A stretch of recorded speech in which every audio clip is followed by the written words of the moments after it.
잿빛 하늘이 금방이라도 차가운 비를 쏟아낼 듯 낮게 드리운 늦가을의 정오.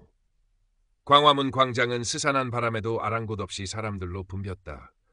두꺼운 외투 깃을 여미며 종종 걸음치는 관광객들, 무심히 광장을 가로지르는 시민들 사이로 강민지는 낡은 카메라를 목에 건 채 홀로 서성였다. 25. 세상에 대한 불만과 해묵은 피로감이 뒤섞인 그녀의 눈빛은 주변의 소란스러움과 뚜렷한 대조를 이루며 날카롭게 빛났다. 무엇을 담아야 할지 혹은 무엇을 부숴야 할지 모르는 공허한 시선이었다.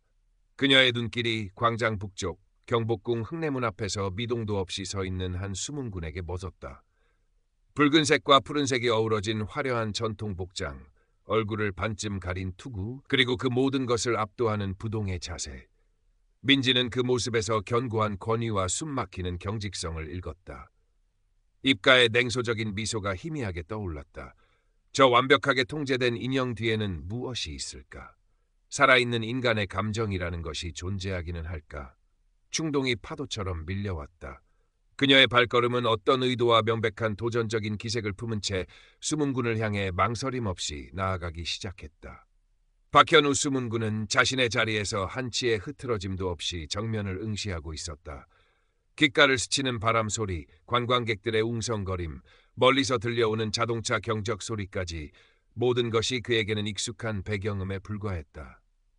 수문장 임무를 맡은 지 1년 남짓, 그는 이미 이 모든 소란에 무감각해지는 법을 터득했다.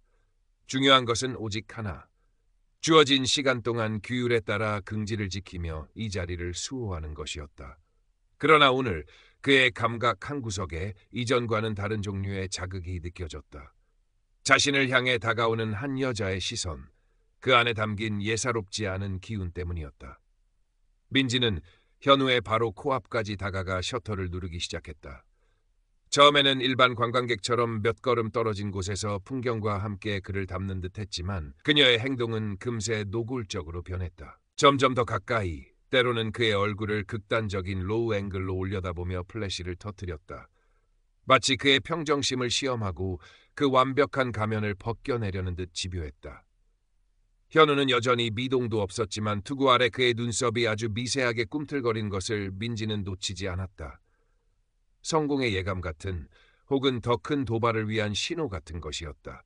그렇게 서 있으면 다리 안 아파요? 보기만 해도 숨 막히는데. 민지의 목소리는 조롱기를 머금고 있었다. 월급은 제대로 받아요? 저렇게 인형처럼 서 있는 대가로? 현우는 침묵을 지켰다. 그의 임무에는 관광객의 어떤 질문이나 도발에도 응대하지 않는다는 규정이 포함되어 있었다. 그러나 그의 굳게 담은 입술과 턱선에 희미하게 힘이 들어가는 것이 느껴졌다. 민지는 그의 반응 없음에 더욱 대담해졌다. 그녀는 현우가 들고 있는 의장용 칼의 칼집 근처로 카메라 렌즈를 들이밀거나 그의 화려한 복식술을 만져보려는 듯 손을 뻗었다. 그 순간이었다. 현우의 낮고 단호한 목소리가 정적을 갈랐다. 관람객께서는 안전거리를 유지해 주십시오. 근무에 방해됩니다. 기계적인 어투였지만 그 안에는 분명한 경고의 의미가 담겨 있었다. 주변의 관광객들이 술렁이기 시작했다. 처음에는 단순한 호기심으로 지켜보던 이들의 시선에 긴장감이 더해졌다. 몇몇은 휴대폰을 꺼내 이 광경을 촬영하기 시작했고 그 중에는 노골적으로 상황을 중계하듯 떠드는 브이로거도 있었다. 와, 이거 완전 대박각인데요? 저 여자분 보통 아니네. 그의 목소리가 민지의 귀에도 들려왔지만 그녀는 아랑곳하지 않았다.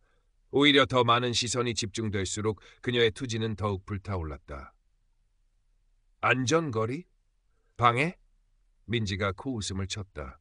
나는 당신들이 이 사회의 안전을 얼마나 위협하는지, 진실을 얼마나 방해하는지 보여주려는 것뿐이에요. 그녀는 품속에서 작게 접어온 플래카드를 꺼내 펼치려 했다. 침묵은 동의가 아니다. 서툰 글씨였지만 그녀의 절박함이 담긴 문구였다. 당신들의 그 완벽한 침묵 뒤에는 뭐가 있죠? 외면당하는 진실? 짓밟히는 목소리? 현우의 얼굴이 투구 그림자 아래 더욱 굳어졌다. 그는 더 이상 이 상황을 좌시할 수 없다고 판단했다. 불법적인 시위 활동은 허용되지 않습니다. 즉시 중단하지 않으면 규정에 따라 강제 조치하겠습니다. 그의 목소리는 이전보다 한층 더 강경해졌다. 그는 허리춤에 무전기를 잡으려 했다. 강제 조치? 또 힘으로 누르시겠다. 민지는 그의 손을 뿌리치며 더욱 격렬하게 저항했다. 그녀는 현우의 무전기를 빼앗으려는 듯 손을 뻗었고 현우는 반사적으로 그녀의 팔을 강하게 붙잡았다. 두 사람의 몸이 순간적으로 뒤엉키며 팽팽한 긴장감이 광장을 감쌌다. 관광객들의 웅성거림은 비명과 탄식으로 변해갔다. 바로 그때였다. 현우가 민지의 팔을 붙잡아 제압하려는 순간 그녀가 거세게 몸부림치며 그의 손을 뿌리쳤다. 그 격렬한 움직임에 그녀의 어깨에 걸쳐있던 낡은 카메라 가방이 바닥으로 떨어졌다. 둔탁한 소리와 함께 가방 입구가 벌어지며 그 안에서 빛바랜 흑백 사진 한 장이 팔랑거리며 빠져나왔다. 사진은 차가운 가을 바람을 타고 현우의 발치 근처로 날아가 떨어졌다. 사진 속에는 젊은 시절의 한 남자가 여러 명의 경찰에게 둘러싸여 폭력적으로 연행되는 듯한 모습이 처절하게 담겨 있었다. 남자의 얼굴은 고통과 분노로 일그러져 있었고 그의 외침이 들리는 듯 생생했다. 현우의 시선이 순간 그 사진에 못 박힌 듯 고정되었다. 투구 아래 그의 눈동자가 처음으로 뚜렷한 동요를 드러냈다. 그는 그 사진 속 장면에서 무언가 익숙하면서도 불편한 감정을 읽었다. 민지는 바닥에 떨어진 사진을 발견하고는 거의 비명을 지르며 달려들었다. 그녀는 황급히 사진을 주우려 허리를 숙이다가 고개를 든 현우와 정면으로 시선이 마주쳤다. 그녀의 눈에는 그동안 애써 참아왔던 눈물이 가득 고여 폭포처럼 흘러내리고 있었다. 깊은 슬픔과 억누를 수 없는 분노, 그리고 모든 것을 포기한 듯한 체념이 뒤섞인 절망적인 눈빛이었다. 당신들 같은 사람들은 언제나 똑같아. 힘으로 모든 걸 짓밟고 덮으려고만 하지. 민지는 떨리는 목소리로 그러나 광장 전체에 울릴 만큼 큰 소리로 절규하듯 외쳤다. 그녀의 목소리는 찢어질 듯 처절했고 그 안에는 수년간 곯아터진 상처의 고통이 고스란히 담겨 있었다. 내 아버지도 당신들 같은 사람들 때문에. 그녀의 절규와 하염없이 흐르는 눈물, 그리고 발치에 놓인 흑백 사진 속 강렬한 장면에 현우는 순간적으로 모든 동작을 멈췄다. 늘 굳게 닫혀있던 그의 입술이 미세하게 열렸고 그의 푸른 제복 아래 심장이 이전과는 다른 속도로 뛰는 것을 느꼈다.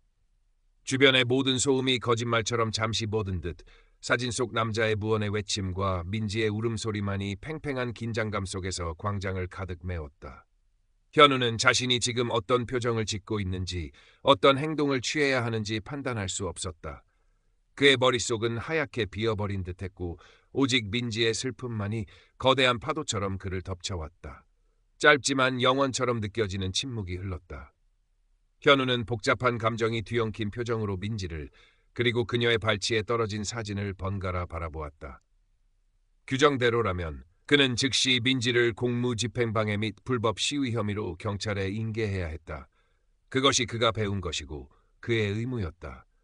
그러나 그의 발은 마치 땅에 뿌리라도 내린 듯 움직이지 않았다. 민지의 눈물에 담긴 깊은 슬픔과 사진 속 남자의 처절한 모습이 그의 가슴 한구석을 날카롭게 후벼 파는 듯했다. 마침내 현우는 천천히 민지를 붙잡았던 팔에서 힘을 풀었다. 그의 손길은 예상외로 부드러웠다. 그는 바닥에 떨어진 사진을 직접 주워주지는 않았지만 고갯짓으로 사진을 가리켰다. 그리고 이전과는 확연히 다른 낮고 차분해진 목소리로 말했다. 그의 목소리에는 아주 미미하지만 억누르지 못한 인간적인 감정의 떨림이 묻어났다.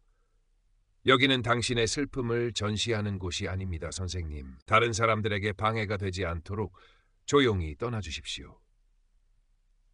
선생님이라는 호칭, 그리고 슬픔을 전시하는 곳이라는 표현은 그가 즉흥적으로 생각해낸 것이 아니었다. 그것은 순간적으로 그의 내면 깊은 곳에서 우러나온 어쩌면 그 자신도 이해할 수 없는 어떤 연민의 발로였을지도 모른다. 민지는 현우의 예상치 못한 반응과 말투에 잠시 할 말을 잃은 듯 그를 멍하니 바라보았다. 그녀의 눈에서는 여전히 눈물이 흐르고 있었지만 절규와도 같았던 분노는 조금씩 잦아들고 있었다. 그녀는 현우의 눈빛에서 어떤 경멸이나 위협 대신 이해할 수 없는 혼란과 아주 희미한 연민 같은 것을 읽었다. 그것은 그녀가 평생 권력의 상징들에게서 느껴보지 못했던 감정이었다. 이내 민지는 흐르는 눈물을 손등으로 거칠게 닦아냈다. 그녀는 아무 말 없이 허리를 숙여 바닥에 떨어진 아버지의 사진을 소중하게 주워들었다. 사진 위에는 이미 몇 방울의 눈물 자국이 얼룩져 있었다. 그녀는 사진을 낡은 카메라 가방 깊숙이 넣고 가방을 다시 어깨에 둘러있다. 그리고 현우를 한 번 더 바라보았다. 그녀의 눈빛은 여전히 슬픔으로 가득했지만 처음에 날카로운 저기는 사라져 있었다. 그녀는 아무 말 없이, 그러나 이전보다는 훨씬 차분해진 모습으로 천천히 돌아서서 광장을 빠져나가기 시작했다. 그녀의 어깨는 축 처져 있었지만 발걸음은 이상하게도 조금은 가벼워진 듯했다. 현우는 민지가 인파 속으로 완전히 사라질 때까지 그 뒷모습을 말없이 지켜보았다. 그의 시선은 마치 무언가에 홀린 듯 그녀에게 고정되어 있었다. 그녀가 사라진 후에도 그는 한동안 그 자리에 못 박힌 듯 서 있었다. 이윽고 그는 천천히 자신의 원래 위치로 돌아가 다시 정면을 응시했다. 그의 자세는 이전과 똑같이 흐트러짐 없었지만 투구 아래 그의 표정은 더 이상 이전과 같지 않았다. 아주 깊은 생각에 잠긴 듯, 혹은 방금 겪었던 강렬한 감정의 파도를 애써 외면하려는 듯 그의 얼굴에는 복잡한 그림자가 드리워져 있었다. 그의 가슴 한구석에는 민지가 남기고 간 슬픔의 잔상과 함께 규율로는 설명할 수 없는 어떤 미묘한 파문이 일고 있었다. 웅성거리던 관광객들은 각자의 해석을 주고받으며 하나둘씩 흩어지기 시작했다. 뭐야, 싱겁게 끝났네. 뭔가 더 터질 줄 알았는데. 브이로거는 아쉬움을 감추지 못하며 카메라를 접었다. 하지만 몇몇 관광객들의 얼굴에는 방금 목격한 장면에 대한 복잡한 감정이 스쳐 지나갔다. 그들은 단순한 해프닝이 아닌 어떤 인간적인 순간을 목격했다는 것을 어렴풋이 느끼고 있었다. 한 나이 지긋한 외국인 관광객은 손수건으로 눈가를 살짝 훔치기도 했다. 해가 뉘엿뉘엿 저물어가는 시간, 서울의 하늘은 여전히 잿빛이었지만 구름 사이로 간간히 비치는 저녁 노을이 템스강, 아니 한강의 수면 위로 길게 부서지고 있었다. 민지는 마포대교 난간에 기댄 채 유유히 흐르는 강물과 그 너머로 보이는 도시의 불빛들을 하염없이 바라보고 있었다. 그녀의 손에는 아버지의 빛바랜 흑백 사진이 꼭 쥐어져 있었다. 차가운 강바람이 그녀의 뺨을 스치고 헝클어진 머리카락을 날렸지만 그녀는 미동도 하지 않았다. 그녀의 눈빛은 여전히 깊은 슬픔을 머금고 있었지만 광장에서의 격렬했던 분노는 어느새 가라앉아 있었다. 대신 그 자리에는 어떤 깊은 성찰과 알 수 없는 감정의 소용돌이가 자리 잡고 있었다. 오늘 그녀가 광장에서 벌였던 행동들, 그녀가 외쳤던 말들, 그리고 예상치 못했던 그 수문군의 반응까지 모든 것이 마치 꿈처럼 느껴지기도 했고 동시에 너무나도 생생한 현실처럼 다가오기도 했다. 자신의 방식이 과연 옳았을까? 아버지의 사진을 무기처럼 휘두르며 알지도 못하는 타인에게 자신의 상처를 강요했던 것은 아니었을까? 그녀는 늘 세상의 부조리에 분노했고 침묵하는 다수에게 절망했으며 자신의 목소리를 내기 위해 발버둥쳤다. 하지만 오늘은 달랐다. 그 차갑고 단단해 보이기만 하던 규율의 화신, 수문군의 예상치 못한 반응은 그녀의 신념체계에 작은 균열을 만들어냈다. 그는 그녀를 힘으로 짓누르지 않았고 그녀의 슬픔을 모욕하지도 않았다. 오히려 그는 아주 짧은 순간이었지만 인간적인 동요를 보였다. 그것은 민지에게 거대한 충격이자 동시에 희미한 위안이었다. 어쩌면 세상은 온통 검거나 희지만은 않은 것일지도 모른다. 잿빛의 영역이 훨씬 더 넓고 그 안에는 수많은 복잡한 감정과 이해관계가 얽혀 있는 것일지도. 그녀는 여전히 분노했고 여전히 싸워야 할 것이 많다고 생각했지만 이제는 그 방식에 대해 다시 한번 고민해야 할 필요성을 느꼈다. 아버지